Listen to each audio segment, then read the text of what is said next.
आज हम एक ऐसी कंपनी के बारे में बात करेंगे जिसके प्रोडक्ट्स हम में से शायद सभी लोगों ने इनडायरेक्टली कंज्यूम किए हैं और वो कंपनी है आरती फार्मा लैब्स, जो कि इंडिया के सबसे सक्सेसफुल केमिकल कंग्लोमरेट में से एक आरती इंडस्ट्रीज से डीमर्ज होके 2023 में एक्सचेंजेस में लिस्ट हुई थी। Aarti pharma labs primarily pharmaceutical ingredients और जेंदीन के डेरिवेटिव्स बनाती है। जेंदीन बेसिकली एक केमिकल कंपाउंड होता है जो कि बेंजीन फैमिली से बिलोंग करता है, जिसमें 2 बेंजीन रिंग्स होते हैं। और जो आरती इंडस्ट्रीज है वो बेंजीन केमिस्ट्री में मास्टरी कर चुकी है, which is why no wonder Aarti pharma labs xanthine derivatives creation में महारत हासिल कर चुका है और आज के डेट में वर्ल्ड जेंदीन डेरिवेटिव्स मार्केट का 15 to 20% मार्केट शेयर लेके बैठी है। जेंदीन का जो डेरिवेटिव सबसे वाइडली यूज्ड होता है दैट इज कैफीन, और कैफीन यूज किए जाते हैं Coca Cola, soft drinks, energy drinks जैसे कि मॉन्स्टर ड्रिंक वगैरह, इन सब में।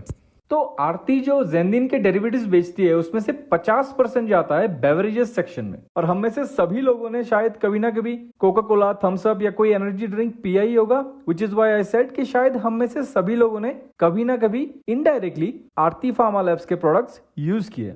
कैफीन के अलावा जेंदीन के और भी डेरिवेटिव्स हैं जो कि प्राइमरीली फार्मास्यूटिकल्स में यूज होते हैं, जैसे कि थियोफाइलिन है, एमिनोफाइलिन है, इटोफाइलिन वगैरह। तो ये हो गया जेंदीन डेरिवेटिव्स जो कंपनी के FY25 के रेवेन्यू का 43% कंट्रीब्यूट किया।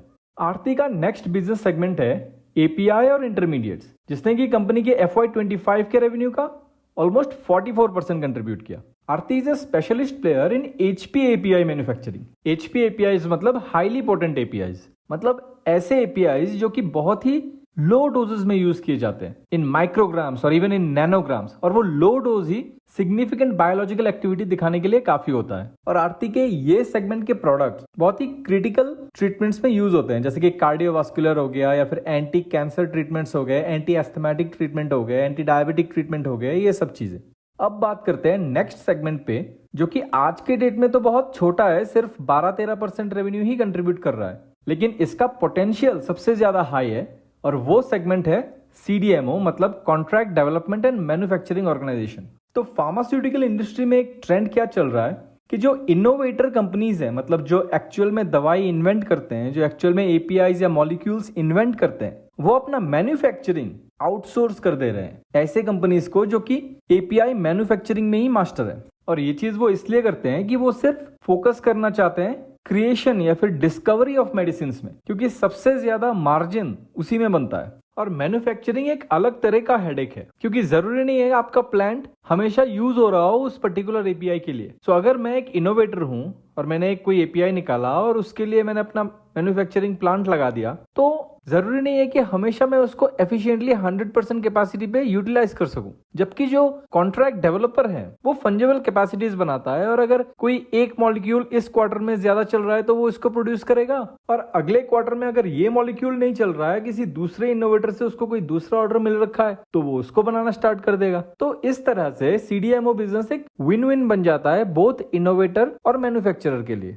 तो CDMO हालांकि आज की डेट में आरती का सिर्फ 13% ही कंट्रीब्यूट किया रेवेन्यू में, लेकिन कंपनी इसी सेगमेंट में सबसे ज्यादा केपेक्स कर रही है और एंटिसिपेट कर रही है कि यहीं से सबसे ज्यादा ग्रोथ आएगा। Company is guiding for 30 to 40% revenue growth in this segment for the year FY26। सो ये तो हो गया कि कंपनी आज के डेट में क्या क्या बिजनेस करती है। अब देखते हैं कि कंपनी के आगे का ग्रोथ प्लान क्या है, और ये भी हम सेगमेंट वाइज ही देखेंगे। तो सबसे पहले देखते हैं जेंदीन का सेगमेंट, जो कि आज के डेट पे 5000 मेट्रिक टन पर एनम की है, लेकिन कंपनी इसको एक्सपांड करके 9000 मेट्रिक टन पे लेके जा रही है। और उस एक्सपांशन के लिए ऑलरेडी ब्राउनफील्ड केपेक्स चल रहा है, और सेकेंड हाफ ऑफ FY26 तक फेज वाइज उसकी कमीशनिंग भी हो जाएगी। FY27 तक कंपनी बोल रही है कि वो नया प्लान भी 80 to 90% कैपेसिटी पे रन करना स्टार्ट कर देगी। और जेंदीन का मार्केट भी आई थिंक आरती फार्मा को ज्यादा सपोर्ट करेगी, बिकॉज एक तो ये US चाइना का फ्रिक्शन आजकल और भी बढ़ता जा रहा है, आपने नोटिस किया ही होगा। तो उसके वजह से US के कंपनीज भी क्या करना स्टार्ट करेंगे कि उनको भी सप्लाई चेन डाइवर्सिफिकेशन चाहिए होगा। और चाइना के बाहर सिर्फ आरती ही है जिसके पास साइजेबल कैपेसिटी है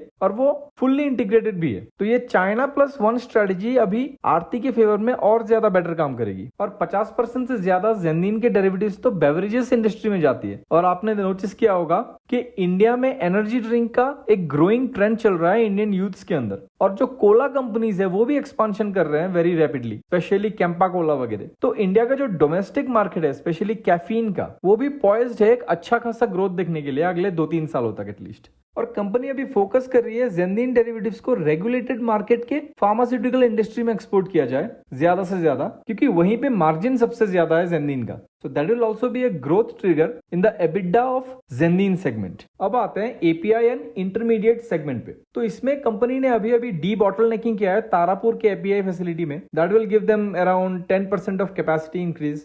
और कंपनी ने अपने R&D में भी इन्वेस्ट करना स्टार्ट किया है काफी ज्यादा। इवन इस साल भी ऑलमोस्ट 40-50 करोड़ का इन्वेस्टमेंट होगा। And they are focusing on molecules जिनके वैल्यू प्रोपोजिशन बहुत अच्छा है और अगले 3-4 साल या 5 साल के अंदर वो एक्सपायर होने वाले हैं। ऑलमोस्ट 14 ऐसी APIs अभी अंडर डेवलपमेंट है और लगभग 125 के आसपास तो टोटल जेनरिक इंटरमीडिएट्स अवेलेबल है कंपनी के पास। कंपनी एम कर रही है हर साल एटलीस्ट 40 नए वैल्यू एडेड प्रोडक्ट निकाले जाए API और इंटरमीडिएट सेगमेंट में, जो कि एक अच्छा खासा ग्रोथ टारगेट है और इसीलिए कंपनी अपने R&D फैसिलिटीज में इतना इन्वेस्ट कर रही है। और ये R&D फैसिलिटीज सिर्फ कंपनी के API सेगमेंट में ही नहीं बल्कि CDMO बिजनेस में भी बहुत ज्यादा हेल्प करेगा। और CDMO बिजनेस सेगमेंट की बात करूं तो वहां पे तो कंपनी बहुत बुलिश है। CDMO में company is guiding for 30-40% growth for the year FY26 and the growth looks serious. अगर आप यहाँ पे देखते हो तो FY23 में कमर्शियल प्रोजेक्ट्स 13 थे सिर्फ, जो कि आज के डेट में मतलब FY25 में 33 हो चुके हैं। Same goes with under development project जो कि 13 से 27 हो रखे हैं। और कस्टमर्स भी देखो आप तो 12 से 21 हो चुके हैं। So yes, there is definitely some visible growth showing. और तभी जो CDMO का कंट्रीब्यूशन है रेवेन्यू में वो 11% से 13% चला गया FY25 में। और आप अगर स्पेशली सिर्फ Q4 ऑफ FY25 की बात करते हो तो वहां पे CDMO ने ऑलमोस्ट 27% कंट्रीब्यूट किए। हालांकि Q3 and Q4 are the most prominent quarter for the CDMO business, तो अपने को ऐसे अलग से नहीं देखने चाहिए बल्कि ईयरली देखने चाहिए, which is 13%. But clearly company is showing a transition from an API manufacturer to a CDMO based player। और CDMO में ऑब्वियसली मार्जिन्स भी हाई होते हैं। सिर्फ 1 या 2 अगर बड़े मॉलिक्यूल सक्सेसफुली कमर्शियलाइज हो जाए तो भी रेवेन्यू डिस्प्रोपोर्शनेटली हाई हो सकता है, जैसा कि हमने न्यूलैंड लैब्स के केस में भी देखा था। न्यूलैंड ने भी ऐसे स्लोली मूव किया था CDMO की तरफ, और जैसे ही 1 या 2 मॉलिक्यूल कमर्शियली हिट हुए तो कंपनी के रेवेन्यू और प्रॉफिट डिस्प्रोपोर्शनेटली बढ़ गए। तो इसी टाइप का कुछ आरती फार्मा के साथ भी हो सकता है, मतलब होने के चांसेस है, पॉसिबिलिटीज है, कोई बाय और सेल रिकमेंडेशन नहीं है यहाँ। अब थोड़ा कंपनी का हेल्थ चेक कर लेते हैं। तो company doesn't have a lot of debt. If you see the debt to equity is currently hovering around 0.2 despite doing a lot of capex in FY25।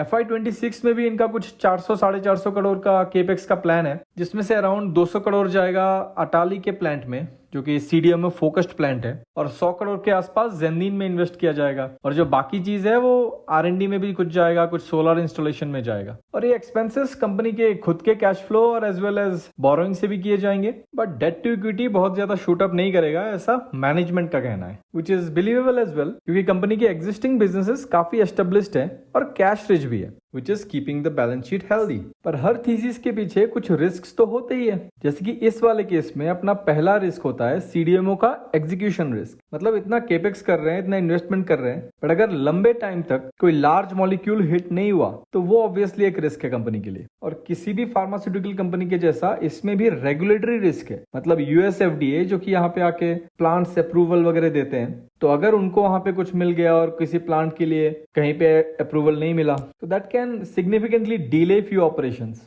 Third risk is जो आरती का API और intermediate का business है, वहां पे competition बहुत ज्यादा है, so that is why pricing pressure हमेशा ही रहता है। और सिमिलरली फोर्थ रिस्क आता है जेंदिन डेरिवेटिव्स के, क्योंकि जेंदिन डेरिवेटिव्स में भी प्राइसिंग के वोलेटिलिटी चलते ही रहते हैं। और फाइनली अगर हम वैल्यूएशन की बात करें तो आज की डेट में आरती को उतना ज्यादा वैल्यूएशन नहीं मिलता है जितना कि न्यूलैंड लैब्स या फिर लॉरस लैब्स को मिलता है। वो आज के डेट में 70-80 या 100 के PE पे ट्रेड कर रहे हैं, एंड राइटली सो, बिकॉज आरती आज के डेट में CDMO बिजनेस है नहीं, मुश्किल से 13% का ही कंट्रीब्यूशन है। लेकिन अगर आगे चल के आरती इवेंचुअली CDMO प्लेयर बनती है, मतलब 40-50% अगर CDMO बिजनेस से आता है, तो ना सिर्फ उसका प्रॉफिट बढ़ेगा बल्कि उसको वैल्यूएशन भी हायर मिलेंगे। सो अगर ऐसा होता है तो आज के डेट का जो 28-30 का पी चल रहा है. In my view, I think it is very reasonable valuation. But yes, the key point here is to expect Aarti to fire on the CDMO segment. और by the way, CDMO बहुत lumpy business है, मतलब किसी quarter में profit बहुत ज्यादा ऊपर और किसी क्वार्टर में बहुत नीचे भी आ सकता है. आप न्यूलैंड का जाके देख सकते हो कि क्वार्टरली उसके प्रॉफिट्स कैसे फ्लक्चुएट किए. So this kind of businesses is not a quarter to quarter business, बल्कि 2-3 साल के विंडो में या 2-3 साल के होराइजन में ही उसको चेक करनी चाहिए हमेशा. Thanks for watching. This video is not a buy sell recommendation at all. मैंने बस अपना व्यू शेयर किया. आप आपका इन्वेस्टमेंट डिसीजन खुद के रिसर्च के ऊपर ले, मेरे ऊपर भरोसा ना करे. इसी के साथ मैं प्रसन्नजीत पॉल मिलता हूं आपसे नेक्स्ट वीडियो में.